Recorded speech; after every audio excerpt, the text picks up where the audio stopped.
elections matter. It matters who's in office. It matters who has the ability to appoint judges. It matters what policies come out of the administration. Hey, Grio fam, it's Gerren Keith Gaynor, managing editor and White House correspondent at theGrio, and I am here with senior advisor to President Biden, the director of the Office of Public Engagement, and former mayor of Atlanta, Keisha Lance Bottoms. Welcome back to theGrio. It's a pleasure to have you. Well, thank you for having me. It's always great to see you. So first, happy holidays. Well, same to you. I hope you had a great holiday and your holiday season will continue to go well.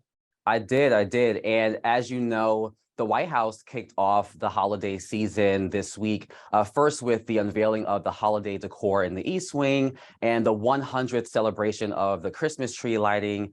And the holiday season is really a time where we're joyful and we come together. But this also has been a really challenging year for Americans, whether we're talking about the devastation of gun violence or natural disasters, or even the pain of the pocketbook with still issues with inflation. What is the administration's holiday message to Americans at this time? Well, I think even when you saw the lighting of the Christmas tree, you see the celebratory part of the holiday season, and you saw the president and the first lady and LL Cool J lighting the Christmas tree. So that's the upside that so many of us get to enjoy during the holiday season. But the reality is that we know that there are so many people that during this time of year, especially, it's not a joyous time. And what President Biden has done and continues to do is to keep those who are sometimes described as the least of these top of mind. And that's been reflective in the policies that this White House has put forth, whether it be from student debt relief or to making sure that cities had American Rescue Plan funding to be able to stand in the gap for so many of our community groups that make a difference each and every day. I know as mayor of Atlanta, getting American Rescue Plan funds into the city was like manna from heaven. At the height of the pandemic, when our tax revenues were dropping and there was so much uncertainty, we had to dip into our city's reserves. And American Rescue Plan funds not only allowed us to replenish those reserves, but also fund groups on the ground, groups like an organization called Gooder that was delivering meals to families and to kids who weren't getting free and reduced or free lunch, breakfast and lunch at school. So, and there's so many other organizations that really stepped up and stood in the gap for us in the city of Atlanta and across the country.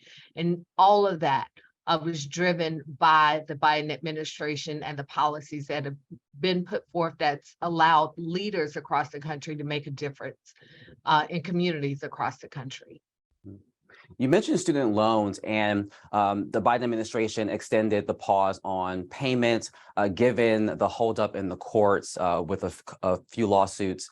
I know that President Biden has expressed confidence that the administration will prevail in these lawsuits, these cases, but is the administration prepared for the potential outcome of not being successful in the program not being able to move forward?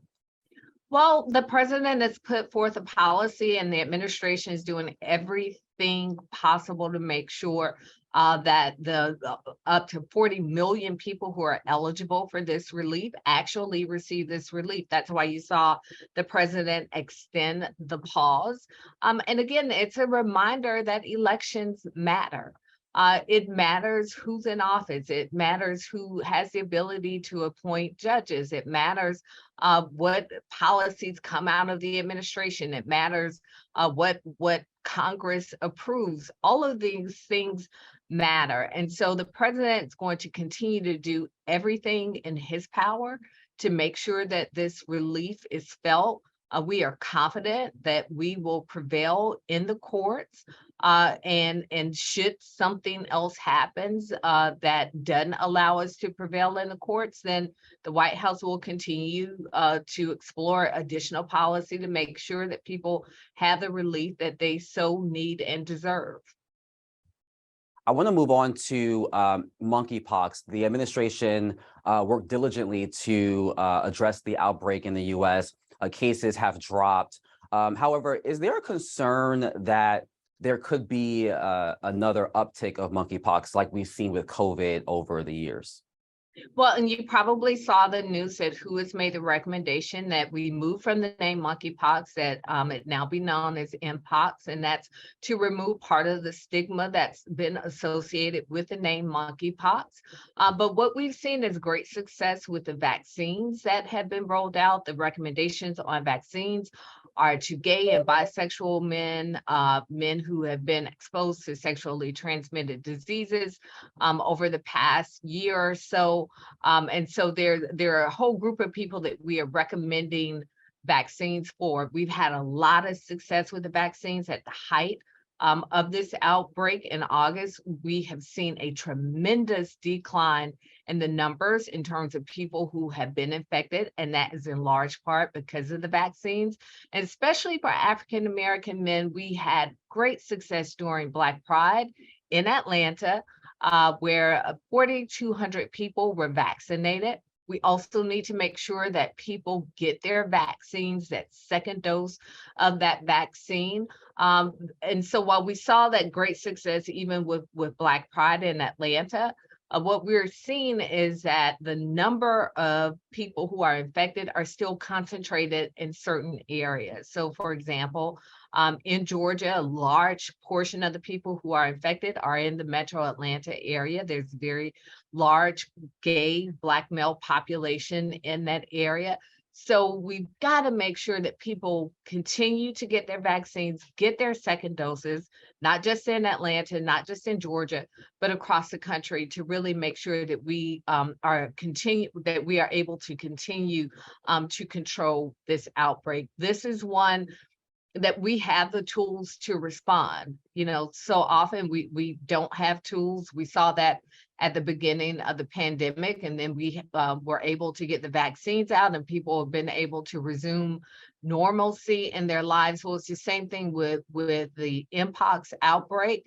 We have tools to respond. That's through a vaccine. And for people who may even be concerned about the stigma of getting the vaccine, some people, especially African Americans, people of color, will sometimes develop the raised spot on their shoulders.